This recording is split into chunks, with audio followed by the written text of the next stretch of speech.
বেগুন আর মুসুর ডালের দুর্দান্ত একটি রেসিপি আজকে আমি শেয়ার করছি। যখন বাড়িতে মাছ মাংস ডিম কিছুই থাকে না, তখন বেগুন আর মুসুর ডালের এই রেসিপিটা দিয়ে যে কোনো কিছু ভাত রুটি তো খাওয়াই যায়। এর ছাড়াও এটি শুধু শুধু খেতেও কিন্তু দুর্দান্ত লাগে। তাহলে চলো দেখে নিই। এখানে 1 কাপ মুসুর ডাল ভালো করে জল দিয়ে ধুয়ে নেওয়ার পর হাফ কাপ জল দিয়ে মুসুর ডালটা আধ ঘন্টার জন্য ভিজিয়ে রেখে দিয়েছিলাম। এরপরে আধ ঘন্টা পর মুসুর ডালটা খুব ভালো মতন ভিজে গেছে। এখন এই মুসুর ডালটা একটি মিক্সার গ্রাইন্ডারের জারে নিয়ে নিচ্ছি, আর এটা চাইলে শিল আর নোড়াতেও বাটা যাবে।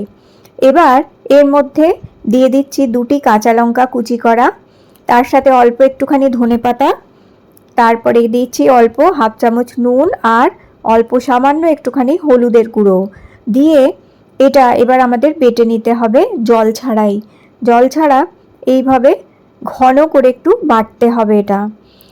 এটা বাটা হয়ে গেলে এইভাবে একটি বাটির মধ্যে নিয়ে তার মধ্যে 1 চামচ কালো জিরে ফোড়ন দিয়েছি, কালো জিরে দিয়ে দিয়েছি। আর এবার একটি ফ্রাইং প্যানে সর্ষের তেল গরম করে নিতে হবে।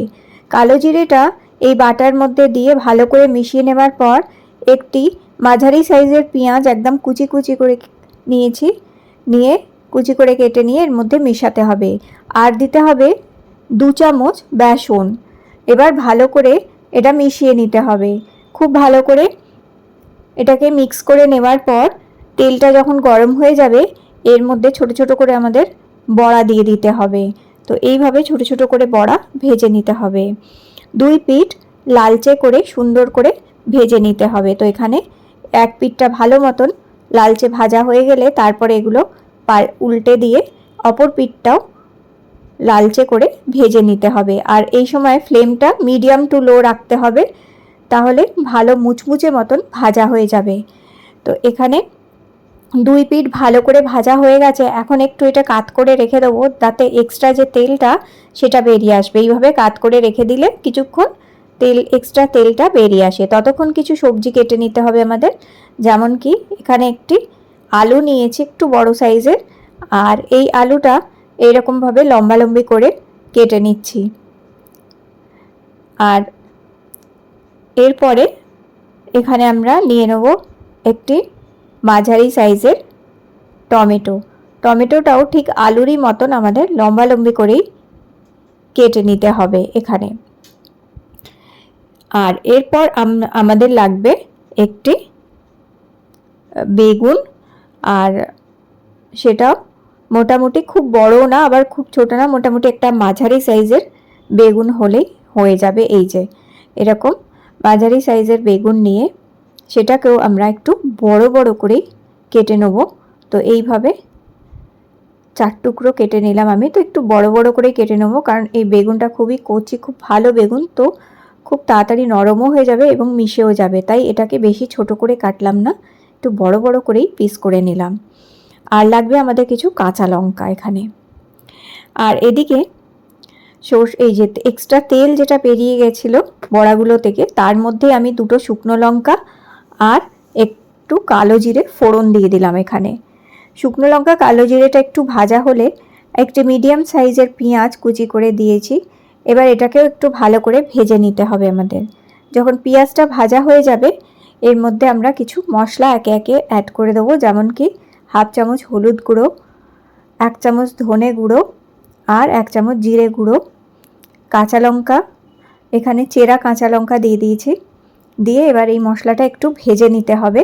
ঝাল প্রয়োজন অনুযায়ী কম বেশি করা যাবে। এবার আলুটাও দিয়ে দিলাম এখানে। আলুটাকে একটুখানি ভেজে নেবো আগে এই পেঁয়াজের সাথেই। পেঁয়াজ আর মশলার সাথে আলুটা একটু ভেজে নিচ্ছি। এই সময় আঁচটা কমিয়ে রাখতে হবে, নাহলে কিন্তু পুড়ে যাবে। আঁচ কমিয়ে রেখে আলুটা একটু ভাজা হয়ে গেলে এবার এখানে আমি টমেটোগুলোও দিয়ে দিলাম।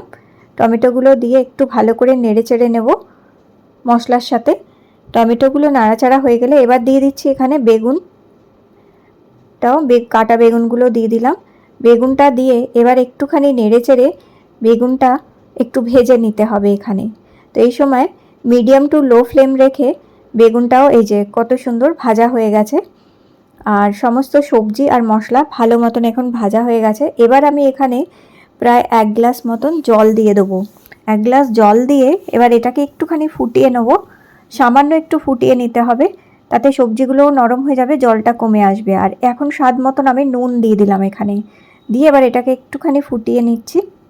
এই যে ফুটে একটু জল এখন কমে এসছে, এবার আমি ভাজা বড়াগুলোও দিয়ে দিচ্ছি। আর এই এখন আলু বেগুন সবই কিন্তু নরম হয়ে গেছে।